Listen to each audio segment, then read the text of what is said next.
যেমন আপনার কিডনির পাথর হতে পারে, কিডনির টিউমার হতে পারে বা কিডনির ক্যান্সার হতে পারে, কিডনির সিস্ট হতে পারে, যেটা আপনারা জানেন ফোস্কার মতো একটা জিনিস, ভিতরে পানিপূর্ণ একটা থলে, এটা হতে পারে। এসব কারণে কিডনির ব্যথা হতে পারে। কিডনি ফেলিউরের লক্ষণ কিন্তু একটু ভিন্ন ধরনের। সেটা হলো শরীরে পানি আসবে, শ্বাসকষ্ট বাড়তে পারে এবং শরীর প্রচণ্ড দুর্বল হয়ে যায়, ক্ষুধামন্দা এগুলো হয়।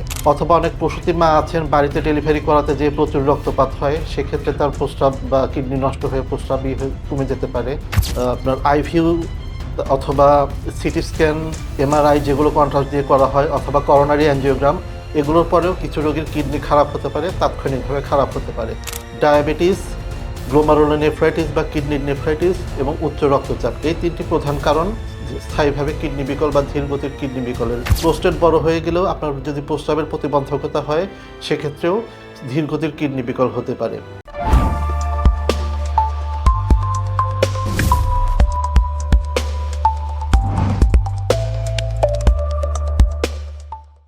আসসালামু আলাইকুম, আমি ডাক্তার মোহাম্মদ শরীফুল হক, সহযোগী অধ্যাপক নেফ্রোলজি এবং বিভাগীয় প্রধান হিসেবে কর্মরত আছি শহীদ তাজউদ্দিন আহমেদ মেডিকেল কলেজ হাসপাতাল, গাজীপুরে।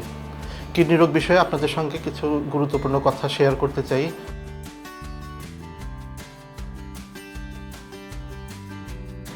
আপনারা জানেন আমাদের শরীরে দুইটি কিডনি, অত্যন্ত মূল্যবান দুটি অঙ্গ, যেটি মাতৃগর্ভে থাকা অবস্থায় কাজ শুরু করে এবং তার পরবর্তীতে মৃত্যু পর্যন্ত এই কাজগুলো চালিয়ে যায়।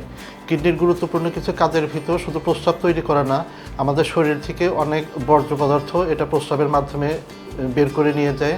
এছাড়া শরীরে অম্ল এবং ক্ষারের তারতম্য, যেটাকে আমরা অ্যাসিড বেস ইমব্যালেন্স বলি, অ্যাসিড বেসের ব্যালেন্সটাকে এটা রক্ষা করে। শরীরের রক্ত তৈরিতে এবং হাড়ের গঠনে কিডনির অত্যন্ত গুরুত্বপূর্ণ ভূমিকা আছে এবং শরীরে পানির ভারসাম্য, অসমোলালিটি অর্থাৎ লবণের ভারসাম্য, এগুলো কিডনি মেনটেন করে। তো এই কিডনি দুইটি অঙ্গ, এটা শরীরের কোমরের পিছন দিকে দুই পাশে থাকে দুইটি অঙ্গ। বৃক্ক বা এটা আপনার ইংলিশে কিডনি বলা হয়। এটা হলো বিনস আকৃতি, অর্থাৎ সিমের বিচির মতো অনেকটা আকার, এটা আপনারা অনেকে ছবি দেখতে পারেন। তো এই কিডনি দুইটি কোমরের পিছনে হাড়ের দুই সাইডে থাকে, এটাকে আমরা লাম্বার রিজন বলি। এখানে কিডনি দুটি অবস্থিত। কিছু রোগী আমাদের কাছে আসেন কোমরের পিছন থেকে ব্যথা নিয়ে, অর্থাৎ কিডনির জায়গায় ব্যথা। আবার কিছু রোগী আসেন যাদের মুখ চোখ ফুলে গেছে অথবা পা ফুলে গেছে, এই দুটোই কিডনির গুরুত্বপূর্ণ দুটি উপসর্গ। তো একই ব্যথাটা সাধারণত পাথর থেকে অথবা কিডনির সিস্ট অথবা কিডনির ইনফেকশন, এইসব কারণে। আর শরীর ফুলে যাওয়া বা মুখ ফুলে যাওয়া, এটা লক্ষণ হলো কিডনির কার্যকারিতা কমে যাওয়ার গুরুত্বপূর্ণ উপসর্গ। শরীরে বিভিন্ন ধরনের অঙ্গ আছে, সব অঙ্গকেই আমরা রোগগুলোকে দুই ভাগে ভাগ করি, একটাকে বলা হয় স্ট্রাকচারাল, একটা ফাংশনাল। স্ট্রাকচারাল বা গঠনগত এই রোগের ভিতরে আছে যেমন আপনার কিডনির পাথর হতে পারে, কিডনির টিউমার হতে পারে বা কিডনির ক্যান্সার হতে পারে, কিডনির সিস্ট হতে পারে, যেটা আপনারা জানেন ফোস্কার মতো একটা জিনিস, ভিতরে পানিপূর্ণ একটা থলে, এটা হতে পারে। এসব কারণে কিডনির ব্যথা হতে পারে। আর ফাংশনাল ডিজিজ, অর্থাৎ একটা অঙ্গের যখন কার্যকারিতা কমে যায়, এটাকে বলা হয় ফাংশনাল বা কিডনি ফেইলিউর আমরা বলতে পারি। কিডনি ফেইলিউরের লক্ষণ কিন্তু একটু ভিন্ন ধরনের। সেটা হলো শরীরে পানি আসবে, শ্বাসকষ্ট বাড়তে পারে এবং শরীর প্রচণ্ড দুর্বল হয়ে যায়, ক্ষুধামন্দা এগুলো হয়। তো কিডনির আমরা ফাংশন কমে যাওয়ার, এটাও আবার দুই ধরনের রোগ হতে পারে। একটা হলো তাৎক্ষণিকভাবে কিডনির ফাংশন কমে যাওয়া, যেটাকে আমরা একেআই বলি। 7 দিন পর্যন্ত আমরা যদি কিডনির কার্যকারিতা কম থাকে, এটাকে আমরা অ্যাকিউট কিডনি ইনজুরি বা একেআই বলি। যদি 3 মাস পর্যন্ত এই কার্যকারিতা কম থাকে, সেটাকে আমরা অ্যাকিউট কিডনি ডিজিজ বলি। এবং যদি 3 মাস অতিক্রান্ত হয়ে যায়, তখন সেটাকে আমরা ক্রনিক কিডনি ডিজিজ বলি। অর্থাৎ একই ডিজিজ, আপনার সময় ভেদে এটাকে আমরা ভিন্ন নাম দিচ্ছি। যদি আবারও বলি, যদি 7 দিন পর্যন্ত কিডনির কার্যকারিতা কম থাকে, সেটাকে আমরা অ্যাকিউট কিডনি ইনজুরি বা একেআই বলি। 3 মাস পর্যন্ত হলে এটাকে আমরা অ্যাকিউট কিডনি ডিজিজ বলি এবং 3 মাস অতিক্রান্ত হয়ে গেলে, সেটা যতদিনই হোক, সেটাকে আমরা ক্রনিক কিডনি ডিজিজ বা ধীরগতির কিডনি বিকল বলি। তাৎক্ষণিক কিডনি বিকলের লক্ষণগুলো কি? সবচেয়ে গুরুত্বপূর্ণ লক্ষণ হলো এটা প্রস্রাব কমে যায়, এমনকি একেবারে প্রস্রাব বন্ধও হয়ে যেতে পারে। এটার কিছু কারণ আছে, সেগুলো আপনারা সবাই পরিচিত। যেমন খুব সাধারণ কারণ, ডায়রিয়ার পর প্রস্রাব বন্ধ হয়ে যেতে পারে, প্রচুর বমি হওয়ার পর প্রস্রাব বন্ধ বা প্রস্রাব কমে যেতে পারে, অথবা অনেক প্রসূতি মা আছেন বাড়িতে ডেলিভারি করাতে যে প্রচুর রক্তপাত হয়, সেক্ষেত্রে তার প্রস্রাব বা কিডনি নষ্ট হয়ে প্রস্রাব কমে যেতে পারে। সার্জারির পরে কোনো কারণে রক্তপাত বন্ধ করা গেল না, সেক্ষেত্রে হতে পারে। অথবা খুব বড় ধরনের অ্যাক্সিডেন্ট হয়েছে, অথবা মারামারিতে শরীরে প্রচুর আঘাত লেগেছে, এই ধরনের রোগীর কিডনি তাৎক্ষণিকভাবে খারাপ হয়ে যেতে পারে। অথবা রোগী শুধুমাত্র একটি ব্যথানাশক ওষুধ খেয়ে এসেছেন, অথবা কোনো হার্বাল ওষুধ, কবিরাজি ওষুধ খেয়ে এসেছেন, তারও তাৎক্ষণিকভাবে কিডনি বিকল হতে পারে। এমনকি কিছু পরীক্ষা নিরীক্ষা, যেমন আপনার আইভিউ অথবা সিটি স্ক্যান, এমআরআই যেগুলো কন্ট্রাস্ট দিয়ে করা হয়, অথবা করোনারি অ্যাঞ্জিওগ্রাম, এগুলোর পরেও কিছু রোগীর কিডনি খারাপ হতে পারে, তাৎক্ষণিকভাবে খারাপ হতে পারে। দীর্ঘমেয়াদী কিডনির বিকলের আর তাৎক্ষণিকভাবে কিডনি বিকল, এই দুটির বড় পার্থক্য হলো তাৎক্ষণিক কিডনি বিকলটা সাধারণত সুস্থ হয়ে যায়, রোগী সম্পূর্ণরূপে কিডনি সুস্থ হয়ে যেতে পারে। এমনকি রোগীর যদি ডায়ালাইসিসও লাগে, সেক্ষেত্রেও রোগী কিছুদিন ডায়ালাইসিস লাগার পর রোগী সম্পূর্ণভাবে সুস্থ হয়ে যেতে পারে। কাজেই এই রোগটাকে ডায়াগনোসিস করা খুব জরুরি, না হলে এটার চিকিৎসা যদি ঘাটতি থাকে তাহলে রোগী, যেটা বলেছি 3 মাস পর হয়ে এটা ক্রনিক কিডনি ডিজিজ বা স্থায়ী কিডনি বিকল বা ধীরগতির কিডনি বিকলের দিকে রোগী চলে যেতে পারেন। সেক্ষেত্রে তাকে স্থায়ীভাবে ডায়ালাইসিস চালিয়ে যেতে হতে পারে। আর আমরা যদি এখন এটার লক্ষণের কথা চিন্তা করি, এখানে হলো আপনার শরীরে পানি আসতে পারে, প্রস্রাব খুব কমে যায়, ক্ষুধামন্দা এবং প্রচুর বমি হতে পারে এবং শ্বাসকষ্ট থাকতে পারে। এবার ধীরগতির কিডনি বিকল বা ক্রনিক কিডনি ডিজিজ নিয়ে কিছু আলোচনা করতে যাচ্ছি। এটার কারণগুলো ভিন্ন। এটা সাধারণত ডায়াবেটিস, গ্লোমারুলোনেফ্রাইটিস বা কিডনির নেফ্রাইটিস এবং উচ্চ রক্তচাপ, এই 3টি প্রধান কারণ স্থায়ীভাবে কিডনি বিকল বা ধীরগতির কিডনি বিকলের। এছাড়া অন্যান্য কিছু কারণ আছে, যেগুলো যেমন কিডনিতে পাথর হওয়া, কিডনিতে পাথর হয়ে কিডনির নালী অর্থাৎ প্রস্রাব যদি বাধাগ্রস্ত হয়, তখন হলো ধীরগতির কিডনি বিকল হতে পারে। অথবা অনেকের একটা বয়স্ক পুরুষ মানুষের একটা কমন সমস্যা, যেটা হলো প্রোস্টেট বড় হওয়া। প্রোস্টেট বড় হয়ে গেলেও আপনার যদি প্রস্রাবের প্রতিবন্ধকতা হয়, সেক্ষেত্রেও ধীরগতির কিডনি বিকল হতে পারে। আরও কিছু কমন রোগ আছে, যেমন রোগী দীর্ঘমেয়াদী ব্যথানাশক ওষুধ খেতে পারেন, সেক্ষেত্রে ধীরগতির কিডনি বিকল হতে পারে। এছাড়া কিছু জন্মগত রোগ আছে, যেমন অ্যালপোর্ট সিনড্রোম, এটা বংশগত একটা রোগ হতে পারে, অথবা পলিসিস্টিক কিডনি ডিজিজ, এখানে 2 কিডনিতেই অনেক ছোট ছোট সিস্ট হয় বা ফোস্কার মতো জিনিস হয়। এটিও একটি বংশগত রোগ, এটিও অনেক গুরুত্বপূর্ণ রোগ। এটা থেকে 2 কিডনি বিকল হয়ে যেতে পারে এবং রোগীর একসময় ডায়ালাইসিস লাগতে পারে। আরেকটি রোগ মহিলাদের ক্ষেত্রে খুব পাওয়া যায়, সিস্টেমিক লুপাস ইরিথ্রেমাটোসাস বা এসএলই। এই রোগ থেকে আমরা খুব বেশি পাই, এই রোগে কিডনি বিকল হয়, তবে এটার খুব চমৎকার চিকিৎসা আছে, কাজে এই রোগটাও ডায়াগনোসিস করা খুব জরুরি। আরেকটি রোগ আছে ক্রনিক পাইলোনেফ্রাইটিস। ক্রনিক পাইলোনেফ্রাইটিস এটা হলো রোগীর যদি বারবার ছোটোবেলায় ইনফেকশন হতে থাকে, সেক্ষেত্রে লক্ষ্য রাখতে হবে তার সম্ভবত ভেসিকো ইউরিটারিক রিফ্লাক্স ছিল। সেক্ষেত্রে রোগী খেয়াল করতে হবে যে রোগীকে ছোটোবেলায় ঘন ঘন প্রস্রাব হতো কি না, অথবা ফোটা ফোটা প্রস্রাব হতো কি না। এই রোগীগুলো শনাক্ত করা খুব জরুরি। এইসব রোগী একসময় বড় হয়ে দেখা যায় তাদের স্থায়ী কিডনি বিকল আছে, অর্থাৎ এর ভেসিকো ইউরিটারিক রিফ্লাক্স ছিল, সেই রোগীটা ক্রনিক পাইলোনেফ্রাইটিস হয়ে স্থায়ীভাবে কিডনি বিকল হয়ে যায়। আরেকটি রোগ ছোট বাচ্চাদের ক্ষেত্রে পাওয়া যায়, পোস্টেরিয়র ইউরেথ্রাল ভালভ, অর্থাৎ জন্মগতভাবে আমাদের প্রস্রাবের নালীতে একটি ছোট পর্দার মতো থাকে, যেটা পরবর্তীতে আস্তে আস্তে এমনিতেই বিলোপ হয়ে যায়। কিন্তু কিছু বাচ্চার দেখা যায় সেটা থেকে যায়, এদের প্রস্রাব ঠিক মতো হয় না এবং এদের ফোটা ফোটা প্রস্রাব পড়তে থাকে। বাচ্চার বাবা মা মনে করেন যে এটা হয়তো বড় হলে ঠিক হয়ে যাবে, কিন্তু বড় হলে আসলে ঠিক হয় না। একসময় দেখা যায় প্রস্রাব বাধাগ্রস্ত হতে হতে স্থায়ীভাবে কিডনি বিকল হয়ে গেছে। তো এসব কারণ যদি আমরা শুরুতেই শনাক্ত করতে পারি, তাহলে স্থায়ীভাবে কিডনি বিকলের রোগীকে স্টেজ 5 অর্থাৎ শেষ পর্যন্ত যাওয়া থেকে বাঁচানো যায়। অর্থাৎ এসব রোগীর শেষ পর্যন্ত হয়তো ডায়ালাইসিসে যেতে হবে না, কিন্তু সেটা যদি আমাদের শনাক্তকরণে অনেক দেরি হয়, তাহলে একসময় তাদের ডায়ালাইসিস পর্যন্ত যেতে হয়। এই ধীরগতির কিডনি বিকলের লক্ষণগুলো কি? কিডনির সঙ্গে লিভারের রোগের কিছু একটা মিল আছে, এবং লিভার এবং কিডনির 2টা অঙ্গই কিন্তু খুব গুরুত্বপূর্ণ। 2টারই একটা কমন কাজ হলো শরীর থেকে বর্জ্য পদার্থ বের করা। লিভার হলো মলের মাধ্যমে আমাদের শরীরের বর্জ্য পদার্থ বের করে, আর কিডনি হলো মূত্রের মাধ্যমে আমাদের শরীরের বর্জ্য পদার্থ দূর করে।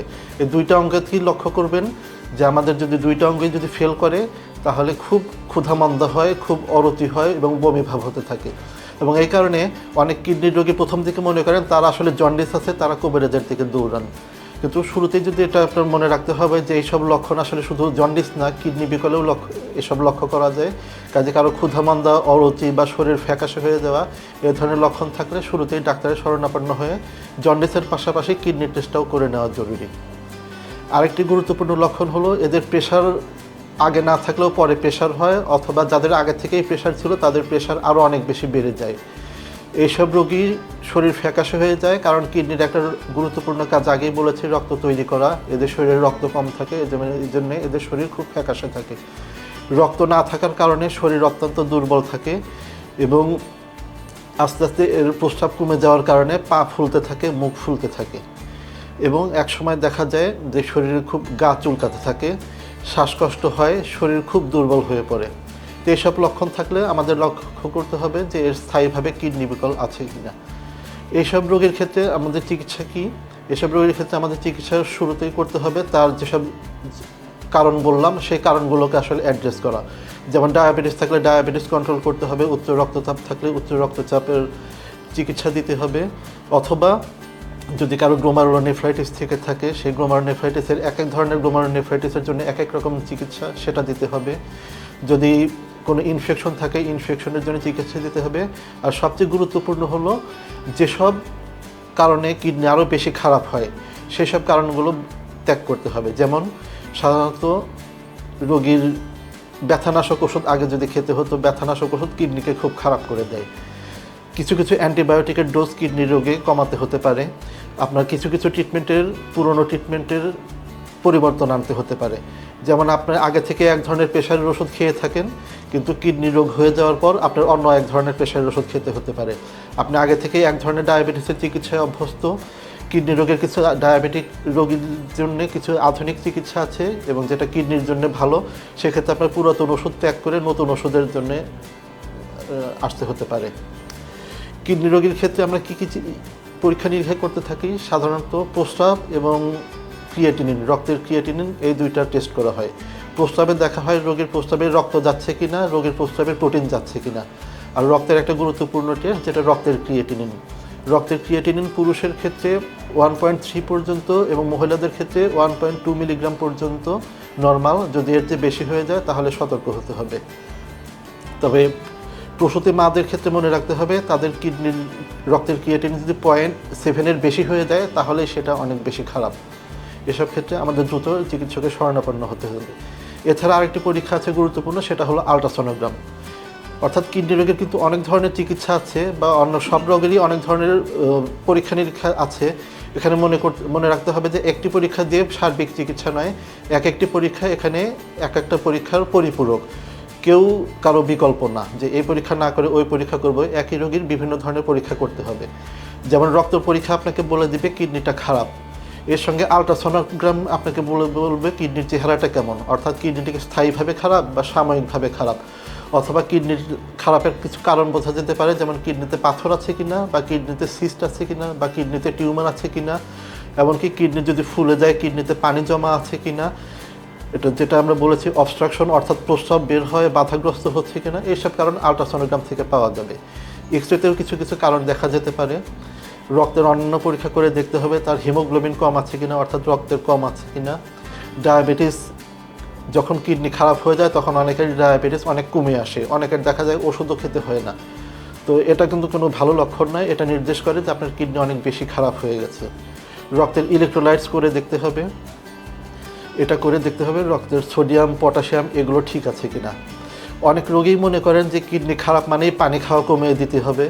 অনেক রোগী মনে করেন কিডনি খারাপ মানে ডাল খাওয়া কমিয়ে দিতে হবে, মাংস খাওয়া বন্ধ করে দিতে হবে, ফল খাওয়া বন্ধ করে দিতে হবে, সবজি খাওয়া বন্ধ করে দিতে হবে। ব্যাপারগুলো আসলে এরকম না। There is no one size fits all, অর্থাৎ একই চিকিৎসা সবার জন্য না, একই প্রেসক্রিপশন সবার জন্য না, একই পরামর্শ সবার জন্য না। প্রত্যেকটা পেশেন্ট ইউনিক, তার রক্তের রিপোর্ট বলে দিবে তার জন্য এখন কী কী ব্যবস্থা নিতে হবে। একই রোগীর চিকিৎসা একই ডাক্তার বারবার পরিবর্তন করতে পারেন রক্তের রিপোর্ট অনুযায়ী। অর্থাৎ কারো যদি রক্তের ফসফেট বেশি হয় তখন তিনি বলবেন যে আপনি ফসফেট সমৃদ্ধ খাবারগুলো একটু কম খাবেন। আপনি কোনোভাবেই ফসফেটকে খাবার থেকে ত্যাগ করতে পারবেন না, কারণ যে খাবারে প্রোটিন বেশি সে খাবারে ফসফেটও বেশি থাকে, যে খাবারে প্রোটিন বেশি সে খাবারে পটাশিয়ামও বেশি থাকে। তার মানে এগুলো আপনি আসলে ইচ্ছা করলেই বাদ দিতে পারবেন না, কিন্তু খাবারটাকে একটু রেশনালাইজ অর্থাৎ খাবারটাকে একটু বাস্তব সম্পন্ন করা এবং খাবারটাকে একটু আপনার জন্য যেটা প্রযোজ্য সেইভাবে দেয়া। কিন্তু কোনো খাবারই আপনি সম্পূর্ণভাবে বাদ দিতে পারবেন না, কোনো খাবারই আবার নির্বিচারে খুব বেশি মাত্রায় খেতে পারবেন না। আমরা অনেক সময় পটাশিয়াম খাবারগুলোকে পটাশিয়াম সমৃদ্ধ খাবারকে রেস্ট্রিক্ট করি। পটাশিয়াম কিন্তু আসলে কিডনির জন্য অনেক ভালো, এমনকি পটাশিয়াম হার্টের জন্যও অনেক ভালো, কিন্তু এটা নিষেধ করা হয় বা কমিয়ে দেওয়া হয় কারণ কিডনি বিকল রোগীর রক্তে এমনিতেই পটাশিয়ামের বেশি থাকে। এটা কিন্তু আমাদের মনে রাখতে হবে যে পটাশিয়াম সমৃদ্ধ খাবারগুলো কোনোভাবেই কিডনির শত্রু নয়, বরং এটা হার্টের জন্য ভালো, এমনকি কিডনির জন্যও ভালো। কাজে আপনার রক্তে যদি পটাশিয়ামের মাত্রা বেশি না থাকে তাহলে আপনি এগুলো খেতে পারেন। একইভাবে ফসফেট কিন্তু পটাশিয়াম সমৃদ্ধ খাবারগুলোর সঙ্গে ফসফেটও বেশি থাকে। ডেইরি প্রোডাক্টগুলোকে ফসফেট অনেক বেশি থাকে, যেমন আপনার দুধ, দই, পনির, এগুলোতে ফসফেট বেশি থাকে। আপনি যদি এগুলো না খান, এগুলোতে কিন্তু আবার একইভাবে ক্যালসিয়াম এবং ভিটামিন ডি সমৃদ্ধ খাবারও, আপনি যদি এগুলো না খান আপনার রক্তে ক্যালসিয়াম কমে যাবে, ফসফেট কমে যাবে। কাজে এগুলো আপনাকে আসলে ঠিক পরিমাণ মতো খেতে হবে। কিন্তু আপনার যেহেতু শরীরে রক্তের ফসফেট এবং পটাশিয়াম বেড়ে যাওয়ার প্রবণতা বেশি আছে, কাজে এগুলো আপনাকে নিজে মাঝে মাঝে পরীক্ষা করে দেখতে হবে। বেশি না থাকলে আপনি এগুলো খেতে পারেন, বেশি থাকলে আপনি এগুলো কম করে খেতে হবে, তবে কোনোভাবে আপনি এটাকে বন্ধ করতে পারবেন না। আরও একটি বড় জিনিস প্রোটিন হলো আমাদের জন্য অনেক গুরুত্বপূর্ণ একটি জিনিস, প্রোটিন এবং অ্যামিনো অ্যাসিড। কিন্তু অধিক পরিমাণে প্রোটিন কিডনিটাকে ক্ষতি করে, কিডনি খারাপের গতিটাকে বাড়িয়ে দেয়। কিন্তু তার মানে এই না যে আপনি প্রোটিন খাওয়া যদি একেবারে বন্ধ করে দেন তাহলে কিডনি ভালো থাকবে, বরং এটা অনেক বেশি ক্ষতিকর হতে পারে। আমরা বাংলাদেশের প্রোটিন এমনিতেই একটু কম খাই, তো তারপরেও কিডনিতে আরেকটু কমিয়ে দেওয়া হয়। আপনারা দয়া করে এর চেয়ে বেশি কমাবেন না। ডাক্তার আপনাকে যে পরিমাণ খেতে বলে সেটাও অব্লিগেটরি, অর্থাৎ বাধ্যতামূলকভাবে খেতেই হবে। এর চেয়ে যদি বেশি আপনি কম খান তাহলে আপনার শরীরের যে মাংস আছে, মাংসগুলোর যে প্রোটিন আছে সেটা ভেঙে ক্রিয়েটিনিন তৈরি করবে। এটাকে কাউন্টার প্রোডাক্টিভ বলা হয়, অর্থাৎ আপনি হিতে বিপরীত করে ফেলছেন। কাজে মিনিমাম প্রোটিন আপনাকে খেতে হবে যাতে আপনার শরীরের প্রোটিনগুলো ভেঙে ক্রিয়েটিনিন আরও তৈরি না করে। এই ব্যাপারটাকে সার্কোপেনিয়া বলে, অর্থাৎ আপনি পরে ডাক্তারকে এসে বলবেন যে আমি তো কিছুই খাচ্ছি না, তারপর আমার ক্রিয়েটিনিন বেড়ে যাচ্ছে কেন। ব্যাপারটা আসলে এর জন্যই হতে থাকে। কাজে আমরা ডাক্তাররা আপনাদের সহযোগিতার জন্য সবসময় সঙ্গে আছি। আপনারা অনলাইন দেখে অনেক কিছু জানতে পারেন, তো দয়া করে সব কিছু নিজের জন্য প্রয়োগ করবেন না, চিকিৎসকের পরামর্শ অনুযায়ী চলুন। আশা করি সবাই ভালো থাকবেন। সবাইকে ধন্যবাদ। আসসালামু আলাইকুম।